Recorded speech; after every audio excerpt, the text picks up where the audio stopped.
Hey, Jonathan Godfrey here, Bonsai Wastewater Professionals in Indianapolis at the Wet Show 2025. And I'm here with Brian and Matt with Spartan Tools, and we are talking pipe repair. Now, there's some traditional technology out there, but you guys have a pretty innovative approach here to be able to quickly and efficiently go in and do some repair work. Tell me about it. So this is our this unit is our light ray LR3. This unit will do from 3-inch up to 12-inch. Okay. We can do 5-foot to 20-foot point repairs. We can also do some sequential lining with it. 5-minute cure time. We can use it underwater. 100 and 150 foot bush rods on this.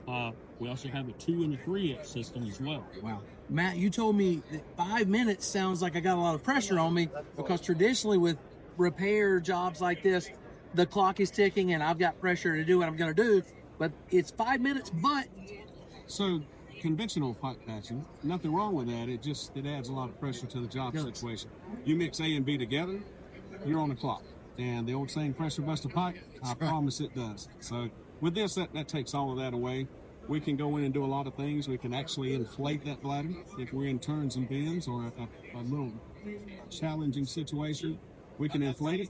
We can pull a vacuum on this unit and let that relax a little bit and go back and inflate it. We can do that as many times as we need to get nice, even resin Wrinkles migration, get the wrinkles out, and just kind of fine tune that a little bit. so we're going to use UV light here to turn that button and harden that pipe, harden that patch. Yep, and so the beautiful thing is with resins and silicates, they get all over it. They get on people's carpet, they get on your clothes. This cleans up with Dawn and water. Very you can good. mix Dawn and water together, clean up everything. You're not covering up camera heads, that kind of thing. So, Where can they find more information about the light ray system? SpartanTool.com. SpartanTool.com. Yep. Matt, guys, thank you very Thank you much very much. for taking a minute to talk to me today.